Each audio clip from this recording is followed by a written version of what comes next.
I mean, left off from here yesterday.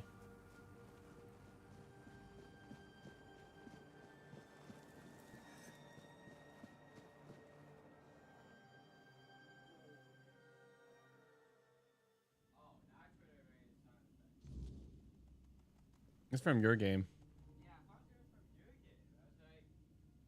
Oh, look who's here. How's the destiny of the South graced my humble abode? You just killed a knight of the Round Table and you have no questions about what it was for. Really?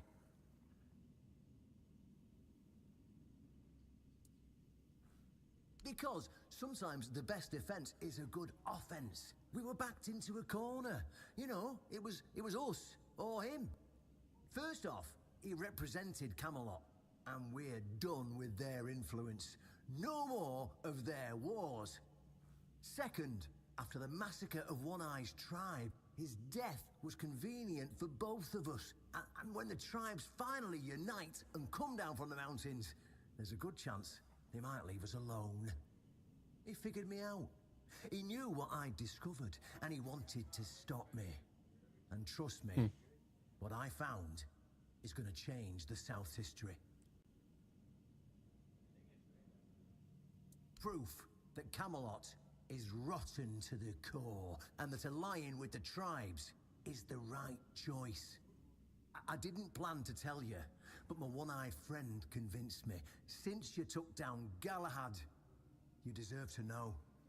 As a reward for your help, I'll share this secret with you. Here, take this seal. In the sunken village, you'll find the entrance to Seawall's crypt. Everyone knows the story of how the evil druid sealed and flooded the place. It's true. Well, at least part of it. But the real story is why they sealed and flooded it. One Eye broke the old seals and replaced them with his own. If you want to see what Camelot was so desperate to hide, you'll find your answers there. They thought drowning a village would keep it secret. Behind the statue, you'll find where to use the seal. Once you do, you'll see that history is very different from what we've been telling ourselves. If that doesn't convince you that Camelot's foundations are more crap-coloured than tinged with ivory, then nothing will. I won't tell you anything more. I'd hate to spoil the surprise. I'll catch up with you later, and we'll talk. I'm sure you'll understand exactly what I mean.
Oh yeah.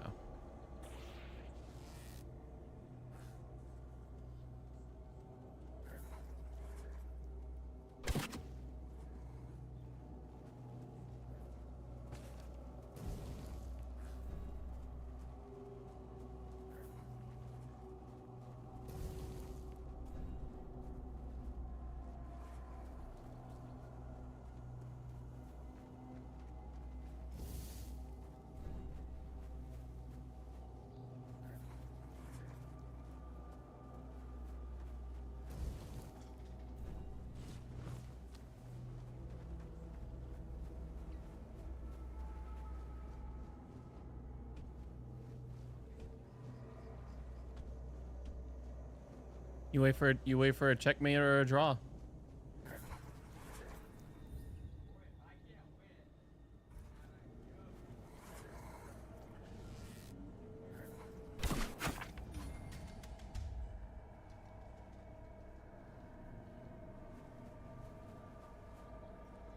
I'll allow it.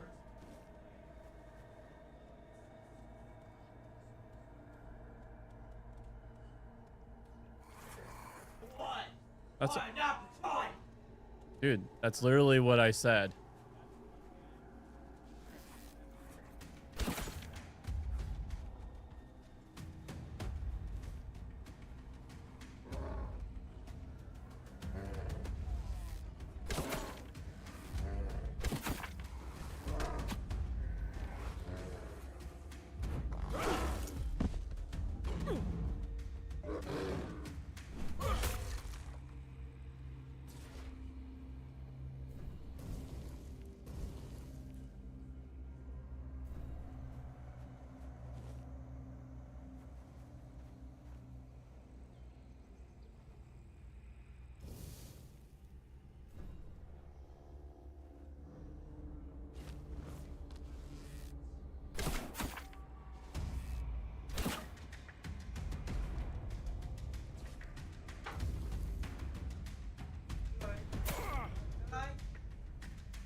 Oh, it was a recording of your sounds.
This changes anything.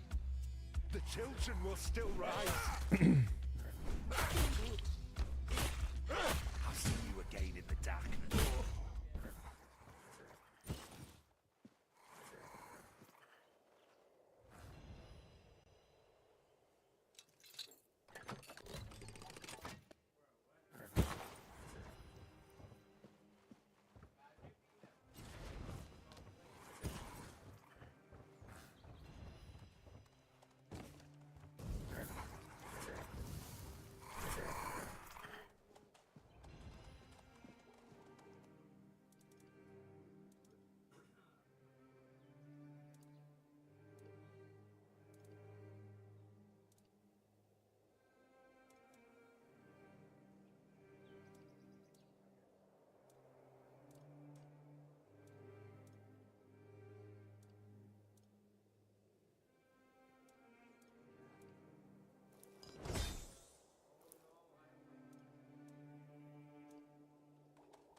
That's.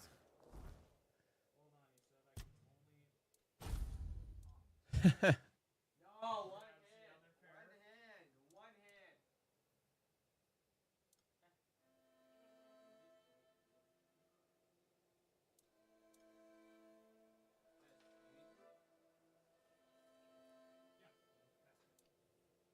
And you didn't even move my piece, bro. Ooh, I can dual wield.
Actually, I was cleaning the environment. I was taking trash off the ground.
Who goes there? Are you the one responsible for all that racket? People are trying to rest in... Oh, you'll have to forgive them. They're a little disoriented. Waking up in this way is like coming out of a thick fog you've been wandering through for days on end. Dulls the senses, clouds the mind. Terrible for coordination. I know everything that happens here. If you're looking for some juicy gossip, Beggar from the third row south still has no idea where her husband is. They were supposed to be buried together, you see, but he never showed up.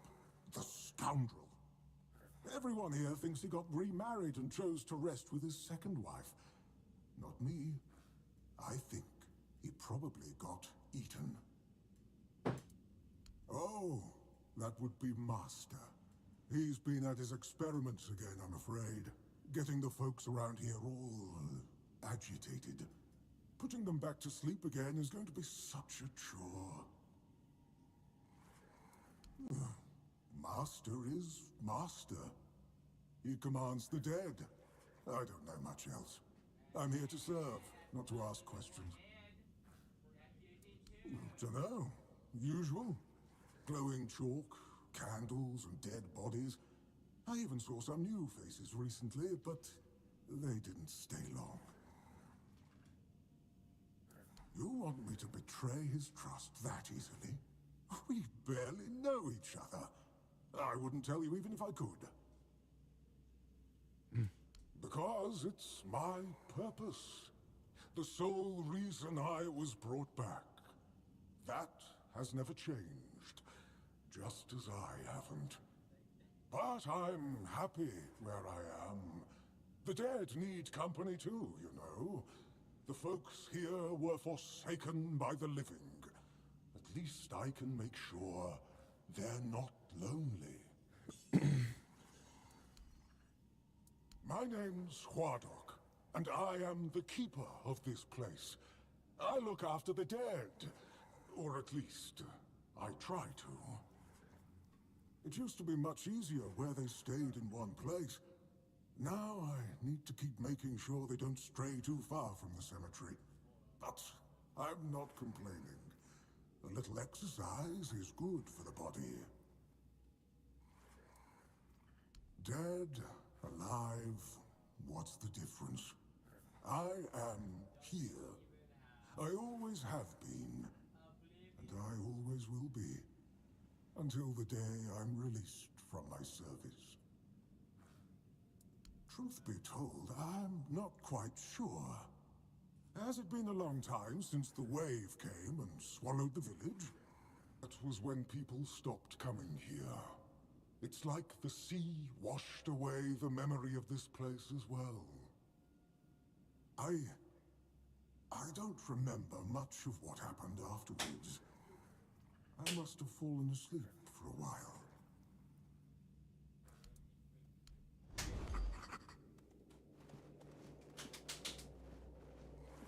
Yes.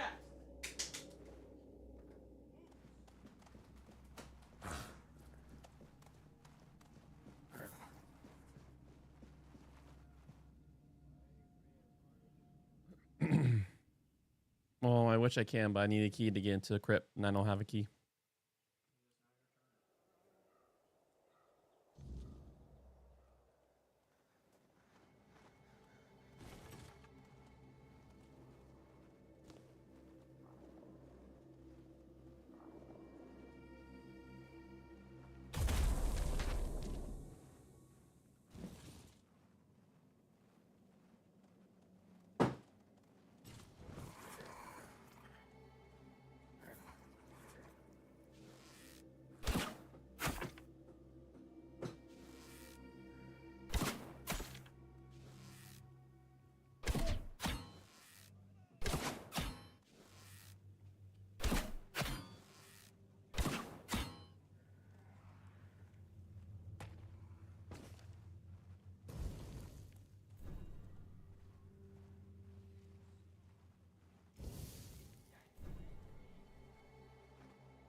All right, let's read.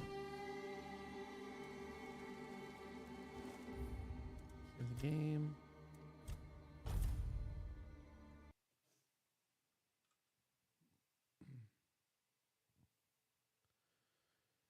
Then after this ring, you have a Bio Project card, which you can choose to do a Bio Project video or do a regular ring, which you never choose that. Or you can choose to do the podcast on the way home. I roll chaos. All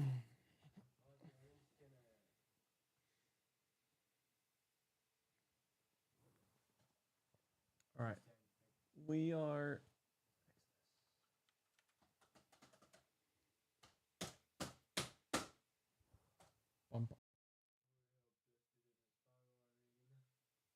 Mm-hmm. All right. I'll pray. King Jesus, you're holy, wonderful, amazing. Thank you. You are just a delightful God, King Jesus. There's no other Elohim like you. I am down hearing about other gods, but anytime I hear how they relate to the people that declare allegiance to them, or people have to fearfully offer sacrifices, or even worse, sacrifice their children too. I'm just in awe how you're a God who created everything and you know what's best for us. You have done the work and we say thank you and then we cling to you. So may we not be stepping into death, but stepping into life as we step towards you. Amen. No. Leviticus chapter. Oh, we're in Leviticus now. This is we're in the books Exodus and Leviticus. You have to finish. Remember, it's Exodus and Leviticus together, though. So once we're done with Leviticus, then we'll do something to celebrate. Maybe we'll ask Ethan to bake a biscuit that is in the shape of the Torah.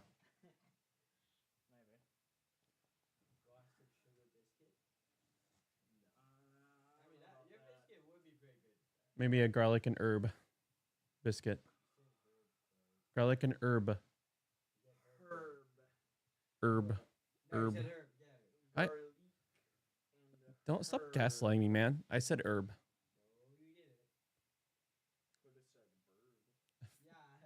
Ferb.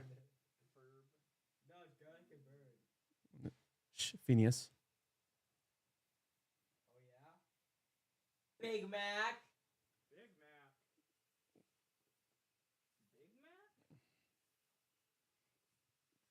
Dude, I won't say no to Big Mac right now. Oh man. What about Whopper? A Whopper is... Dude, there's like one time that it was like because with T-Mobile Tuesday, they gave me a free, like that's when like the vegetarian burgers were just being released. And I tried it and it made me so sick. Like it even came out, it wasn't even like tasty. Like it wasn't like, it wasn't like because of taste. It literally, my body rejected it. And I remember reading something where like an honest doctor is like, yeah, they're not good for you. They're good for the environment, but they're not good for you. No, it's vegetarian. It's just it's just yeah. That's why Burger King sucks. Well, I mean that was like during the craze that everyone was doing some sort of. It's like I don't even know if they still do a vegetarian Whopper, but that's like during a phase during COVID when like it seemed like every company was doing some sort of vegetarian alternative. Burger King sucks. I'm at a lawsuit then for that. There we go. All right. Make sure you know it. That might go right in your face. All right, Leviticus 1. Yahweh called to Moses and spoke to him from the meeting tent. So, just at the very end of Exodus, Moses tries going into the... And they couldn't. Yes, Yep. I know.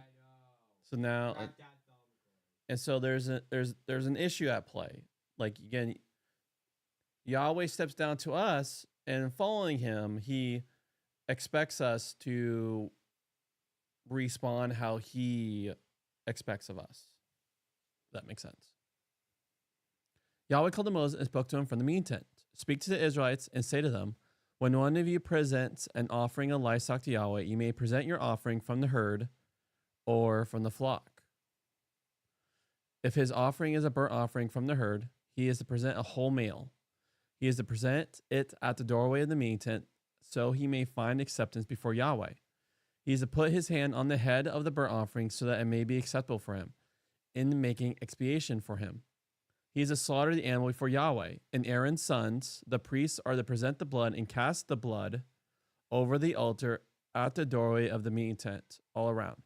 He is to skin the burnt offering and cut it into its parts. The sons of Aaron, the priests, are to put fire on the altar and arrange wood on the fire. And Aaron's sons, the priests, are to arrange the parts with all the head and the soot on the wood that is on the fire on the altar. He is to wash its innards and its legs in water, and the priest is to turn the whole into smoke at the altar as a burnt offering, a gift, a nice smell for Yahweh. If his offering is from the flock, from the sheep or the goats, as a burnt offering, he is to present a whole male. He is to slaughter it on the side of the altar to the north before Yahweh. And the sons of Aaron, the priests, are to cast its blood over the altar all around.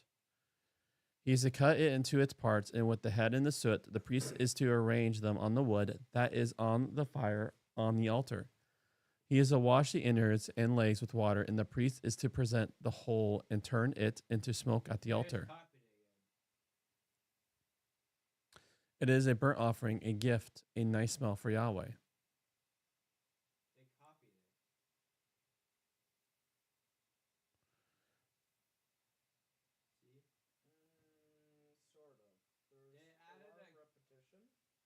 But one thing that you might notice is that the place at which it is slaughtered seems to be different.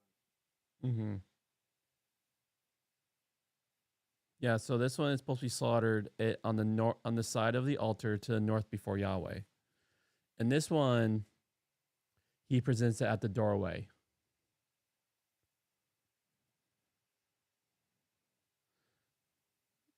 Now, it does say he is to slaughter the animal before Yahweh, which could still refer to that same section of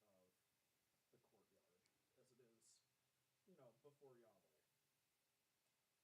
And it looks like here, it's if his offering is a burnt offering from the herd, he's present a whole male. And from here, if his offering is from the flock, from the sheep or the goat. So the herd, this is cows, and this is sheep or goats. So that's the difference. They're separate steps that they had to do. As remember, when we look at the Garden of Eden, there's flaming swords that separate us from Yahweh's presence. And so the flaming, like it's literally like it's symbolically these animals are being the innocent, like the innocent representation that get burnt in front of the gates. And as the smoke is rising, it's like being our representation. Now, one other thing that I don't think it's mentioned here. 1 second. Since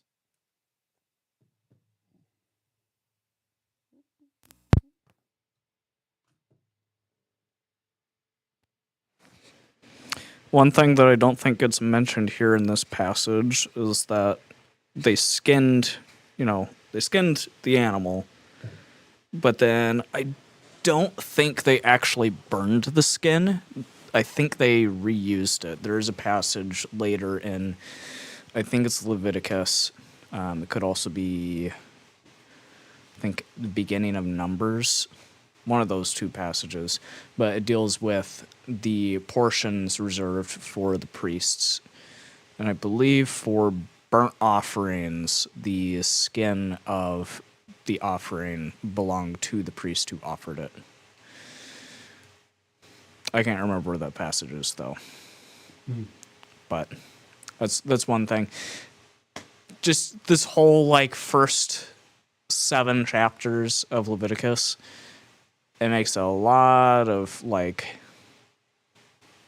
repetitive like points, but not like a whole lot of really clear directions.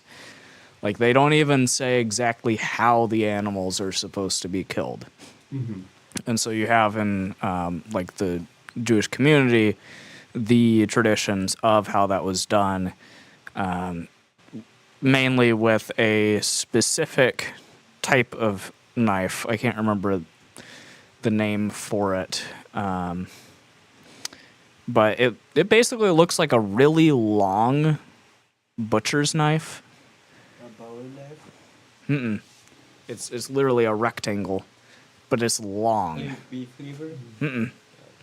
And they would take this knife and they would essentially use it to slit the throat of the animals. So, Which is really interesting because specifically the animals that are used in the offerings at the tabernacle and the temples, all of their like veins and arteries are like right next to the throat. So when they cut the neck, all of those veins and arteries were severed, which immediately cut off blood flow to the brain and essentially just made the animal like brain dead at that point.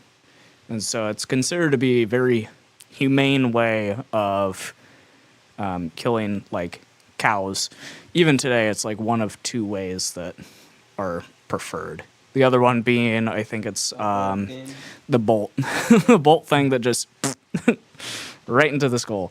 Yep. So yeah, that's about it. In the book of Hebrews, we could just be very thankful that we don't have to go in through sacrifice bulls and animals. So thank you, King Jesus, that it's here and we can see the wisdom of it. And we see all the pointers towards you. Because who can ascend the mount of the Lord?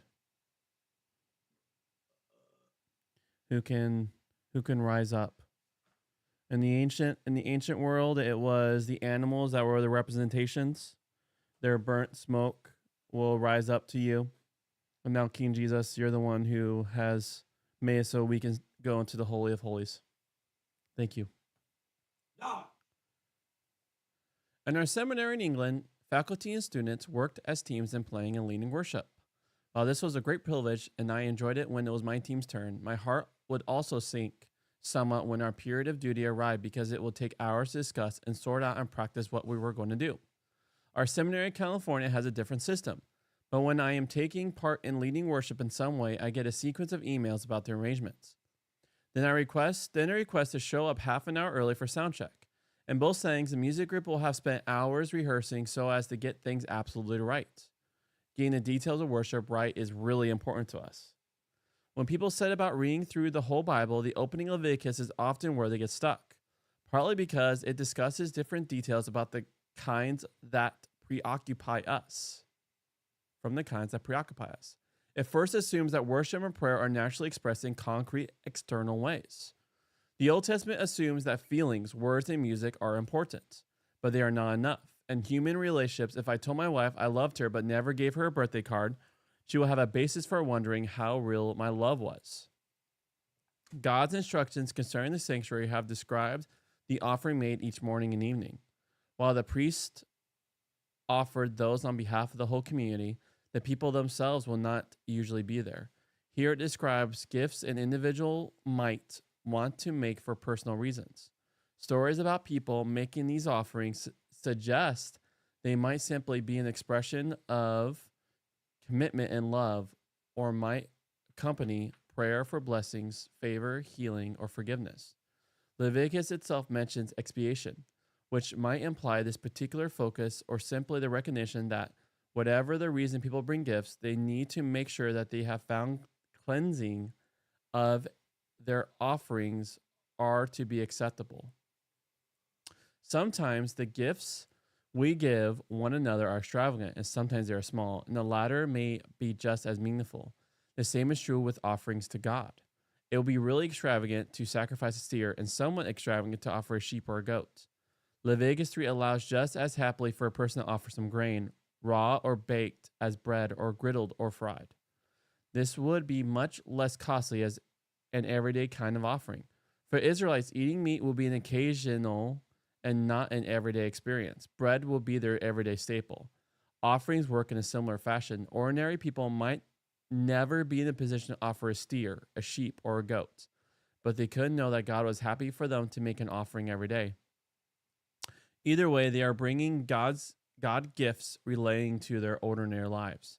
The animals that are in a sense part of their family, the grain they grow, and the bread they eat. Indeed, it is quite okay to offer a dove or a pigeon, which presumably costs nothing. This is the offering Mary brings in Luke 2. It is a little like picking a bunch of wildflowers as a gift. You do have to remember that only a good example of a particular offering will do as a sacrifice. If you are offering an animal, a male will do, even though males are less valuable to you than females. But it needs to be one that is whole. A deformed animal will suggest you're trying to look impressive. You're giving an animal not just some grain, but you're doing it on the cheap. Further, the wholeness of an offering corresponds to the wholeness of God, of the sanctuary, and of creation. Leviticus makes clear the respective roles of priest and offerer. The offerer brings the animal into the courtyard to the doorway of the sanctuary, God's dwelling, to show it to God as an offering God can properly accept. He puts his hand on it as a sign of identifying it as his, kills it, skins it, cuts it open, and washes it. To urbanized Westerners, this does not seem a very attractive aspect of worship, but it will be natural to a farmer. The instructions about the offerer's role link with Leviticus' opening description of his teaching as meant for the people as a whole. In Israel's worship, the people do not just sit there while worship leaders do the worship for them. Yet there's a good reason why this book is called Leviticus. Much of it concerns the responsibility of the priest, the members of the clan of Levi. They do anything involving the altar. They throw the blood over it as a way of giving the animal's life back to God. Fuel the altar fire. Arrange the wood. Put the parts of the animal on the altar and make it burn so the barbecue smell ascends to God. These tasks need fulfilling in the right way, so the priest undertakes them. Although Leviticus is a separate book from Exodus, in content, things carry straight on. The last part of Exodus has described how the sanctuary is built. Leviticus opens with instructions about how to offer the sacrifices there. All right, so whole body worship, which is especially post Jesus, it's very foreign to us. But we can still participate in full body worship. And prayer and worship go hand in hand. Any thoughts, Ethan?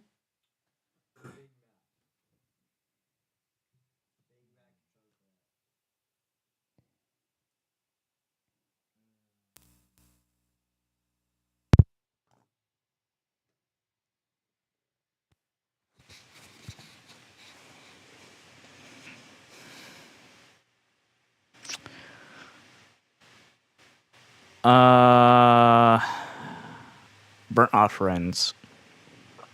Burnt offerings were basically, from what I remember, like the entire thing, well, minus the skins, were offered up on the altar. It is weird that it's saying in the commentary that like there's some debate on kind of the purpose of it. But I do know that one of the things that's commanded for at least the at least like the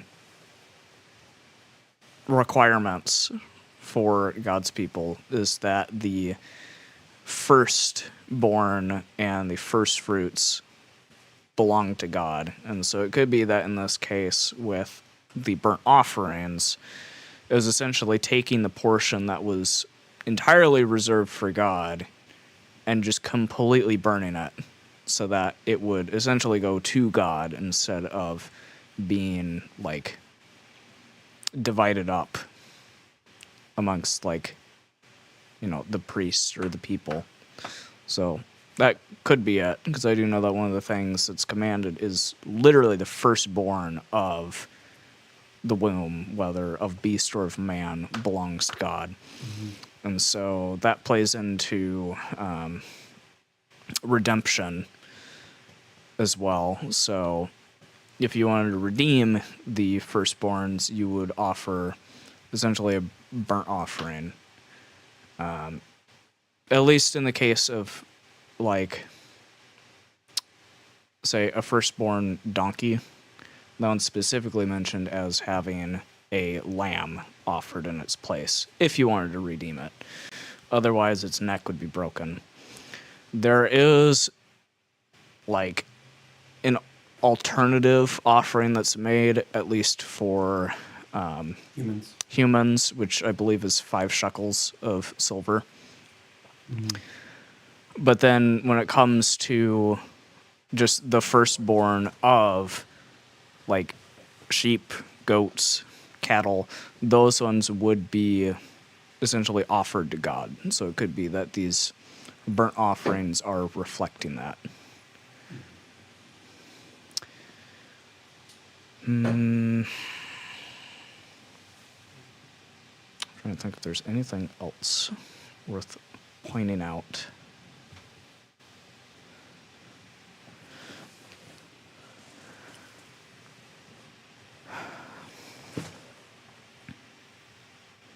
All right. Can use is good. All right. So. That's about it. Thank you. Do you? I imagine you like to use a Bio Project card. Do you want to watch Bio Project video or listen to a podcast on the way home?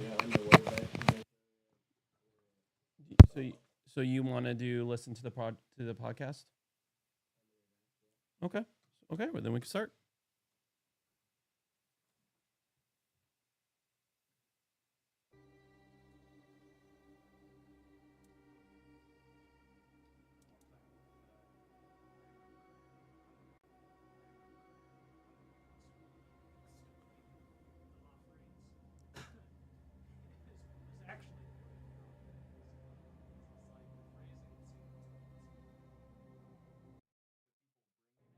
Mm-hmm.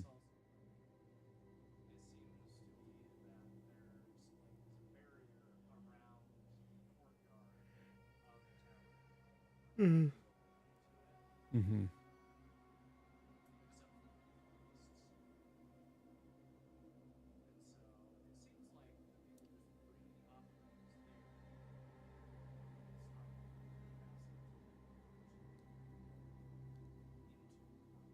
Mm-hmm. Yeah. Yep. Then that's.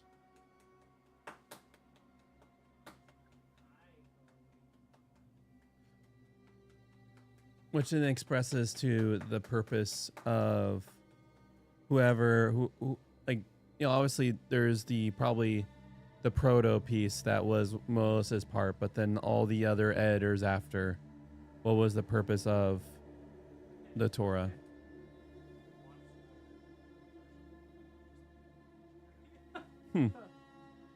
Well, I like am fully convinced that that's why we're supposed to see the Torah as narrative, not just a straight up like statutory law book. Because if the purpose of it was supposed to be a statutory law book, there'll be definitely more emphasis in explaining every aspect. There'll be a lot more laws in the law book if that was the case. There's even things that are like everyday and super, and it's really important, like divorce. There's only like a few that address it.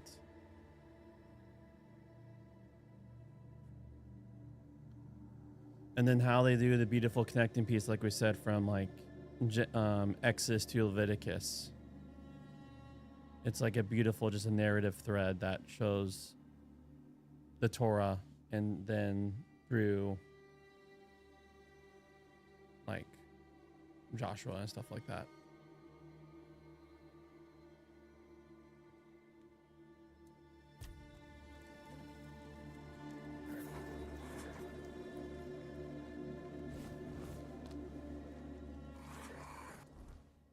Oh yeah.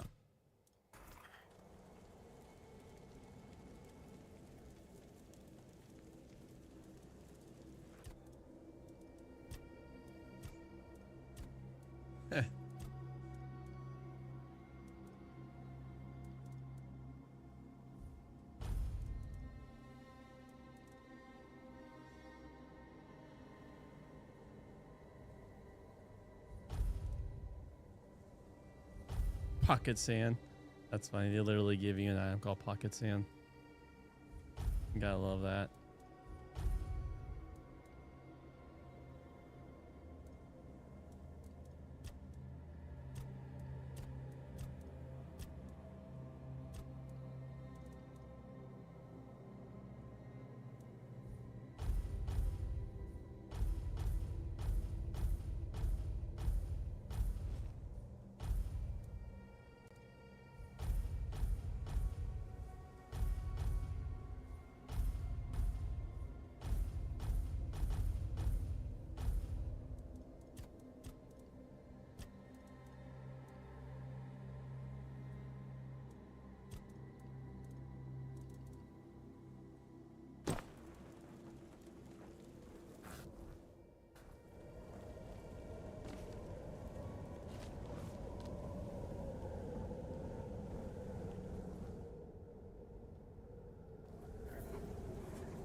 I'm ready to fight.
wanderer in the sunken village. You must be lost. Back in the day, you just needed to look at the stars and you'd know where you were going. Now, even they are misplaced. Island Asylum? I don't remember being there, not clearly. But when I look at your face, something stirs. Yes, I'm sure we've crossed paths before. And look at you now, out in the world, breathing the fresh air. That's something to treasure, my friend. Freedom is a gift, even when it feels heavy. Enjoy it. I guess I'm just an old man listening to the sound of the sea. Every wave carries a story, you know. Some are whispers, others are roars. I like to think they're keeping me company. Long ago, I decided to wait for something to happen. So I'm waiting for what's ahead of me. But I can feel that it's closer than ever. Everything that's around us, it's not yet the end. And that thought really bothers me. Monsters? I think you misunderstand. I don't see any monsters here, only lost villagers, still clinging to their home. It's sad, but as you can see, not much depends on us. The world just keeps on happening, and you happen along with it. They were given some time which they've tried to use as much as they could. That's all. I'm glad they allow me to stay here despite what happened. I like this place. It's the cycle of life. There's nothing to be afraid of. If you're afraid, it means you're struggling with something too much, my friend. Sometimes you just need to sit and look. Watch everything turn. The sunken village was not always sunken, but one day someone, undoubtedly important, made a decision, undoubtedly necessary, that it would be better to make it so. So the wave came and made the village into the sunken village, and its inhabitants, well, you can see for yourself.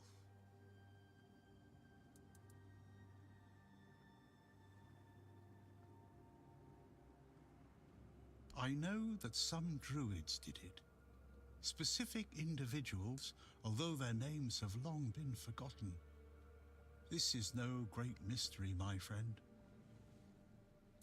You'd have to ask those responsible for the flood. Who knows? That's a good question. Nevertheless, the punishment was delivered and justice prevailed. Once again, the world, at least that's what those who set fire to the stakes preach. All in the name of the Word.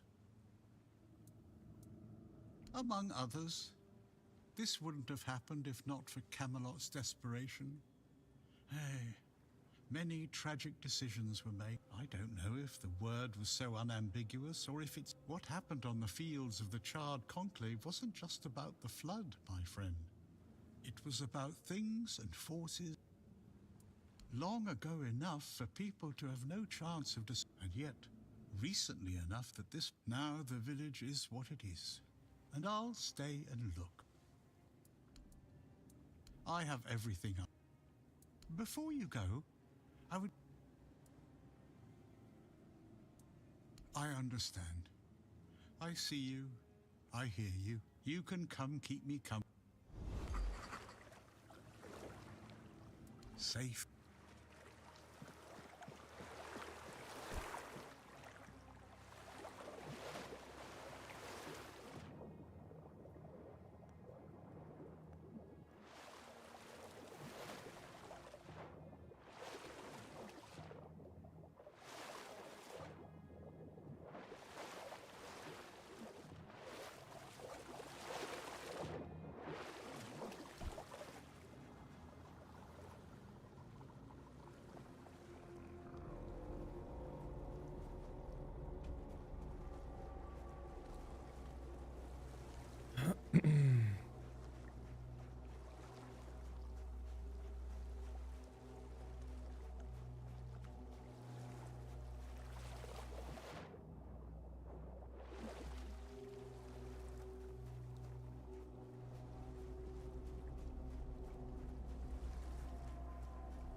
Oh. Gosh darn it. I forgot to say. Oh, wait. No, I saved when I got close.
cannot say for certain.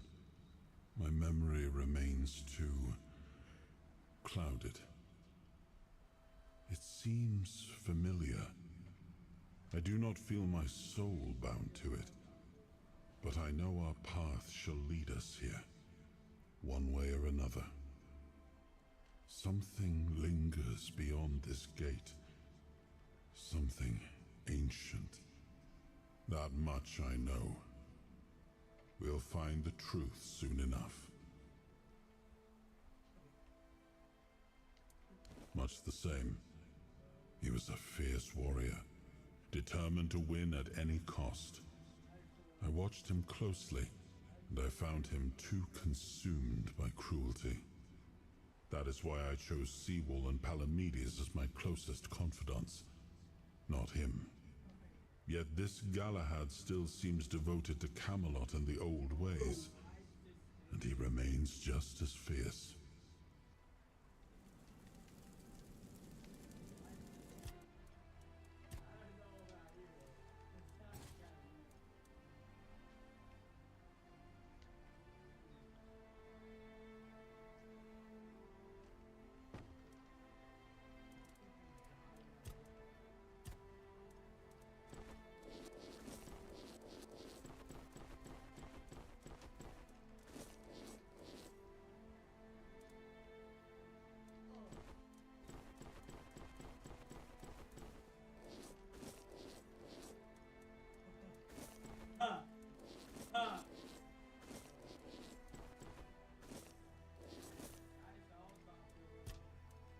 Nice, oh god.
Check it out. They did it.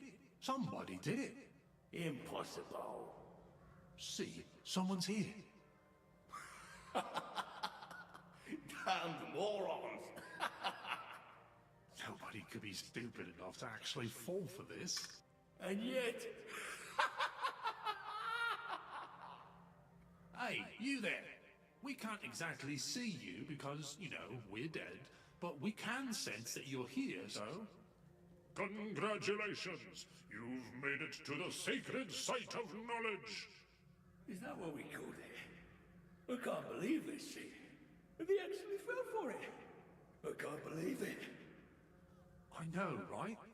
Traveler, the knowledge you seek, the knowledge we druids decided to share with you is that... you can kiss our dead magical asses and get the hell back to wherever you came from.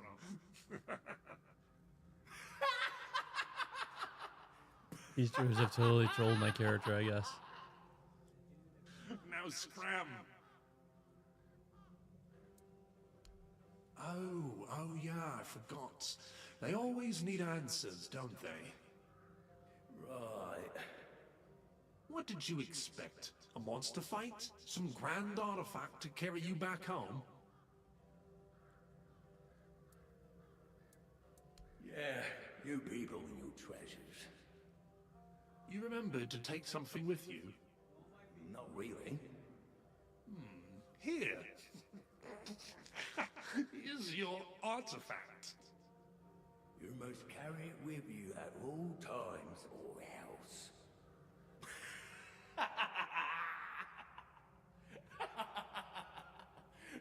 I can't. I just can't. Yeah. Now scrap.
All right, we bouncing.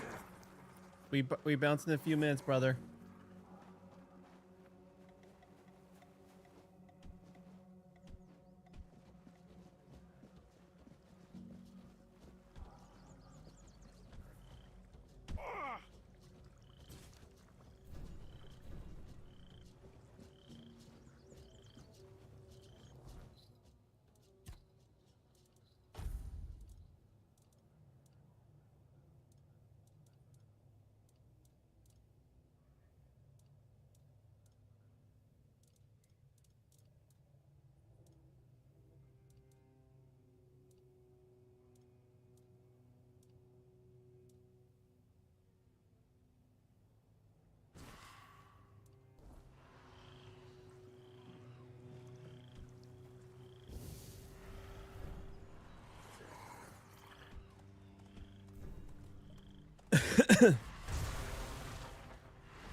Another blade's not before it could be sharpened. Very good. The children of Morrigan lost a pawn today, and with him, a dozen more who would have spilled blood in their name. You've done Avalon a great service.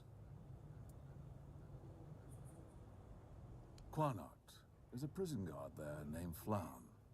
He wears the colors of the city guard, keeps his head down, does his job.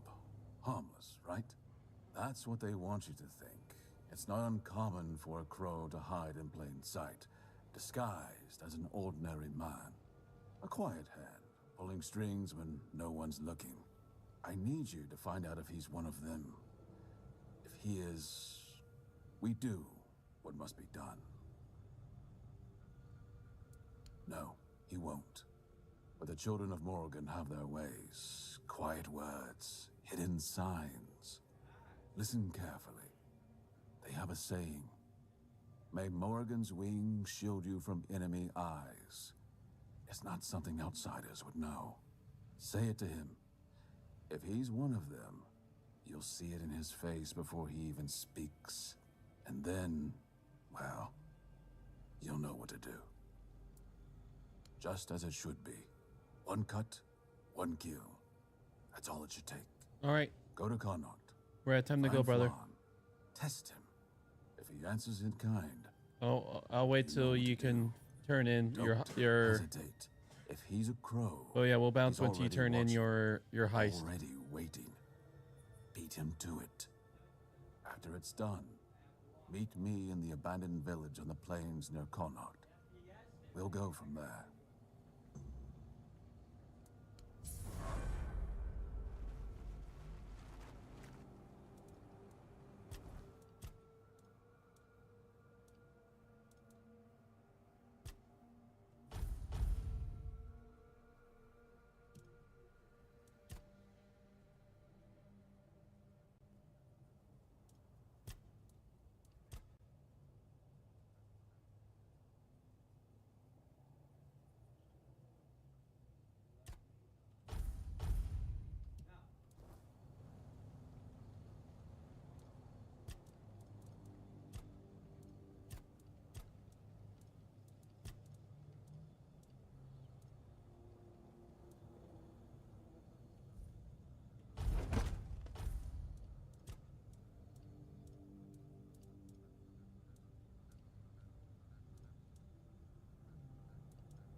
Yeah.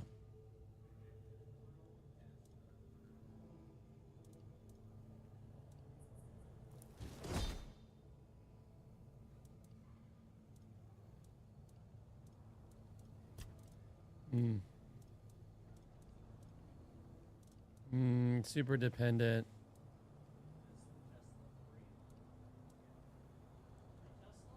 How much? How much will be my monthly insurance? Yeah, that's another good question. It's so much about like how much would this everyday cost would be.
All I heard is garbage suspension.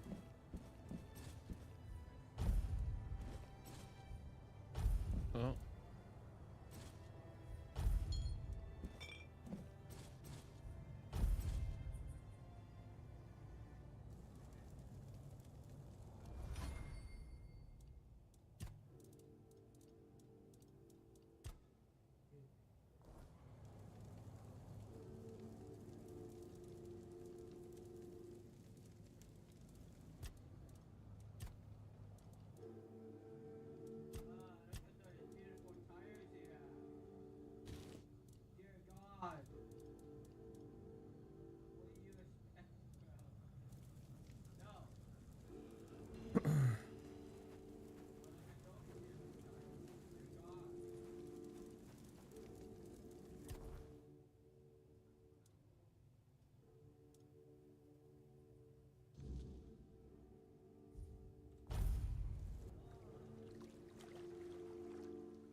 Did he turn in your high stuff?